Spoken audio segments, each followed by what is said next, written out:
আসসালামু আলাইকুম। আমরা একটু আগে ছবিতে দেখতে পেলাম যে বিখ্যাত বিখ্যাত লোক সামান্য একটু বাড়ি জায়গা নিয়ে তাদের ভিতরে দ্বন্দ্ব। ঠিক আছে, এই উদাহরণ দিয়ে আমরা একটা কোশ্চেন সলভ করি যেটা বলে ইলেকট্রন বিন্যাসের ব্যতিক্রম কোশ্চেন। আমরা অধিকাংশ সৃজনশীলের ভিতরে কোশ্চেনে পাবো যে বলবো বারবার বলে ইলেকট্রনের ব্যতিক্রম কারা চলে অথবা কারা মাইনা চলে, ইলেকট্রনের ব্যতিক্রম। তার ভিতরে দুটো উদাহরণ হচ্ছে একটা ক্রোমিয়াম একটা কপার। চলো এটা একটু সলভ করি আমরা।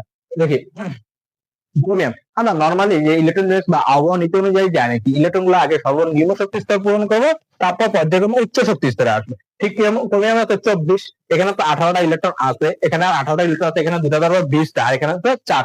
তো এটা হওয়ার কথা ছিল আবহাওয়া নীতি অনুযায়ী। একেবারে কপারটাও ঠিক এটাই হওয়ার কথা ছিল, বাট তারা এটা মানে না। কেন মানে না?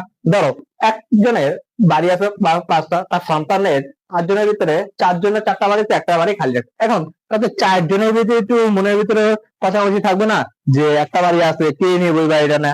তাদের ভিতরে কোনো শান্তি থাকবো? ঠিক আমাদের ওই ছবিটার মতন। একইভাবে কপারটার ক্ষেত্রে এরকম যে বাড়ি আছে 5টা ধরো, তো এখানে লোক আছে 9 জন, একজন 1 লাখ বাড়িতে আছে, আর বাকি সবাই 2 জন একটা বাড়ি করে নিচ্ছে শেয়ার করে। তো তাদের ভিতরে কি আবার একটু মন কষাকষি থাকবো না? তো তাদের ভিতরে কোনো সুখ শান্তি থাকবো? এরকম ভাবে আমরা ইলেকট্রন ক্ষেত্রে যদি দেখতে চাই যে অরবিটাল গুলো মূলত অর্ধপূর্ণ থাকে সুস্থশীল বা সম্পূর্ণ থাকে সুস্থিতিশীল। যেটা কি বলে, যদি সবাই সমানভাবে ভাগ করে নেয় তাদের ভিতরে কোনো গ্যাঞ্জাম নেই, মারামারি নেই, রেষারেষি নেই। ঠিক একই কথা আমরা যদি অরবিটাল গুলোর ক্ষেত্রে অর্ধপূর্ণ বা সম্পূর্ণ থাকে, সে তত বেশি স্থিতিশীল। তো একই ক্ষেত্রে আমার ক্রোমিয়াম কপার ইলেকট্রন ব্যাস এরা গ্রহণযোগ্য না, বা এরা গ্রহণযোগ্য। যখনই আমার কোশ্চেনের ভিতরে লেখা থাকে ইলেকট্রনের ব্যতিক্রম, তখনই আমরা এরা ইউজ করব।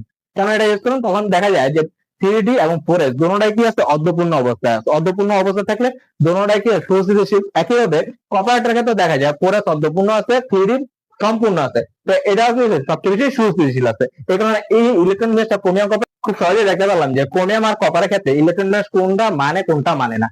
আর ব্যতিক্রম কোশ্চেনে লেখা থাকলে বুঝতে হবে ক্রোমিয়াম আর কপারের কথাই আমাদের জানতে চাচ্ছে। সকলকে ধন্যবাদ।